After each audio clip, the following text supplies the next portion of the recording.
Guys, my name is Oshun the Great, and again, forgive. Before you shoot the messenger, no, rape and incest do not only reside in black cultures.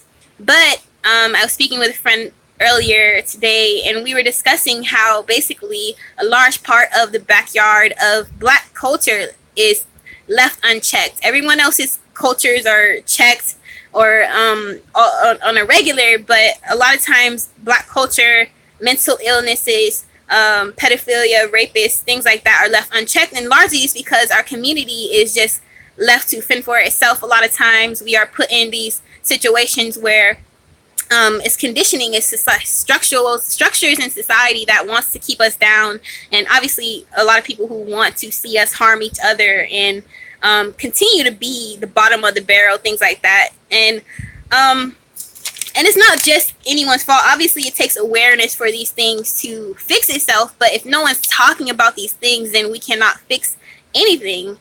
If we are hiding these things, we cannot fix anything. If we are ashamed of these things, we cannot fix anything. If we are protecting these people, that we cannot fix anything. So me making these videos, it's not easy, but it's for us to spark conversations, for us to start making solutions. I may not be the mind that to change the world, but I may spark the world, spark them one mind to change the world, like Tupac says. So let's get into this topic.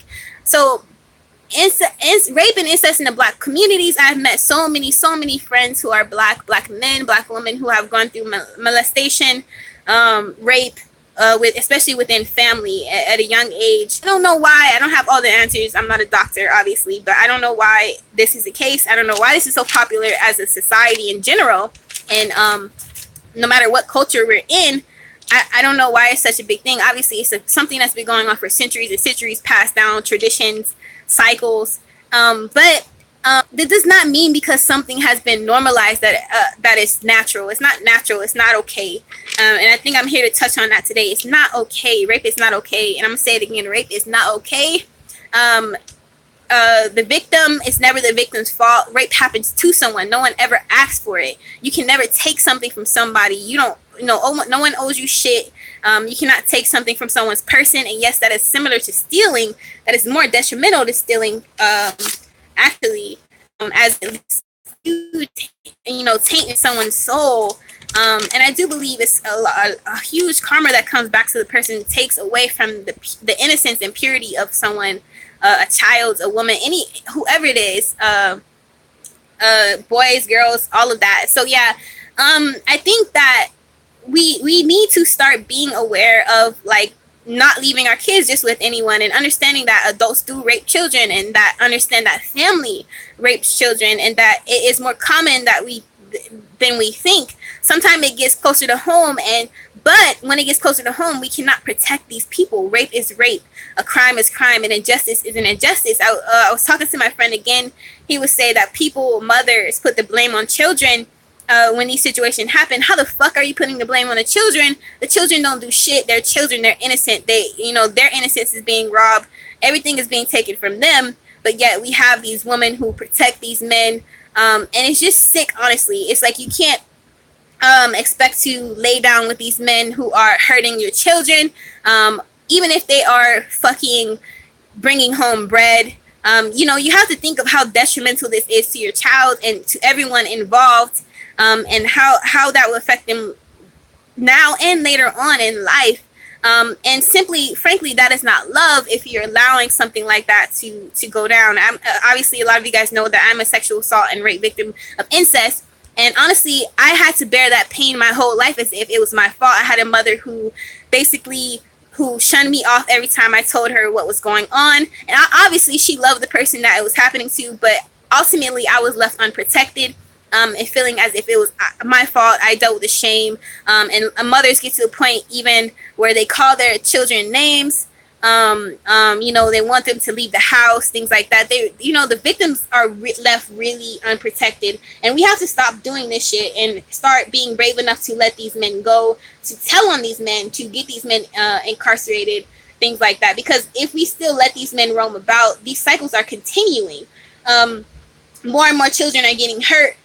These men get to go about and live their life as if nothing ever happened, but the victims are left with the blame, the shame, the trauma, having to roam the earth in pain, whereas this motherfucker gets to roam the earth like nothing ever fucking happens and continue to rape and molest children. So we really got to start calling these men and women out, because it's not to say that it just doesn't happen. It only happens to girls. Obviously, children are the most unprotected because they are in a vulnerable state, but they are human beings with feelings and a mind that you're supposed to protect and help grow and prosper. You can't. So we have to protect our little boys too, our children in general. So call out the woman, call out everybody who's doing this shit, and get them put in jail, get them put away, get help, something. You can't, and distance yourself from these fucking people. Once you hear that someone's fucking with your child, it should be a wrap. You should be gone. And you should be getting that motherfucker either both help and in jail. Like you just have to look at it for how it is. And a lot of times, again, family is family. That mentality is very detrimental, because no, rape and if an injustice has been done to you, you have every right to speak up upon it, and go get help and to report it right off the bat. It don't matter how many years went by, report that shit, because if that adds up, then that person gets put in jail. If you have more than one accusation, then that person gets put in jail. So I can guarantee if something like this happens to you, you are not the only one. But your silence will not protect you. If anything, you should be trying to get justice so that you can gain peace. If this motherfucker is put in jail, then you get to live your life. And so speak up if this has happened to you, because you might spark the person to speak their truth, and so forth, and it ricochets around the world, and that is how we can start to make change. And don't be afraid. And yes, it is painful every day to live with this wound, as I myself have dealt with, but it's how you cultivate that energy. It's alchemy, baby. It's like you have to turn the negative energy into gold and be brave.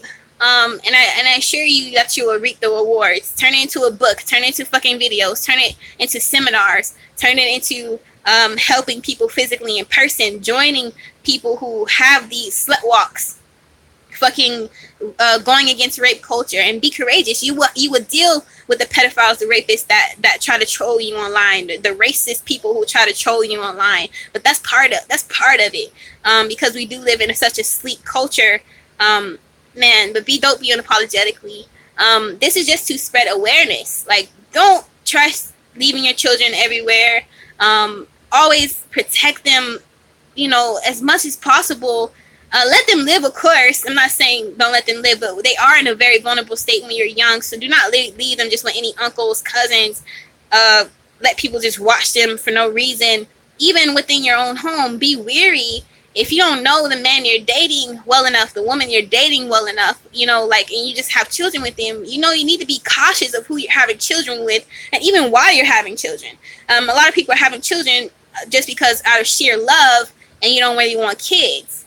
This is really detrimental. So now the kids are being raped and molested and stuff, and you don't even give a fuck.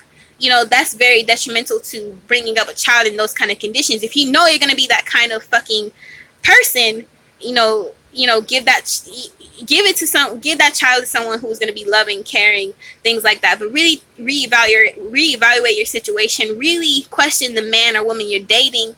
Do you know them as well as you think?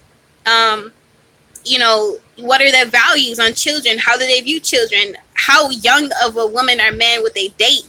How young were you when you started dating? Like shit like that you have to keep an eye on, because those are red flags. But start thinking critically. I mean, thinking for yourself, and really making better decisions. And yes, this is some shit that I'm spilling. I understand this is some real shit, but this is shit that we have to start acknowledging and dealing with within our communities. And hopefully it will help us grow and expand as a collective. But yeah, as Black people, like, love yourselves no matter what. Like, I know how beat down you are on a daily basis. Trust me, I know. But ultimately, be courageous enough to stand proud in your skin color. Even in America, I know it's the worst here, because they make us feel like criminals everywhere we go. They make us be like, oh, Black skin isn't beautiful, shit like that. Know that you're beautiful. You're a goddess, goddess. You're queen, king. Fuck it. Be dope, be unapologetically. Peace.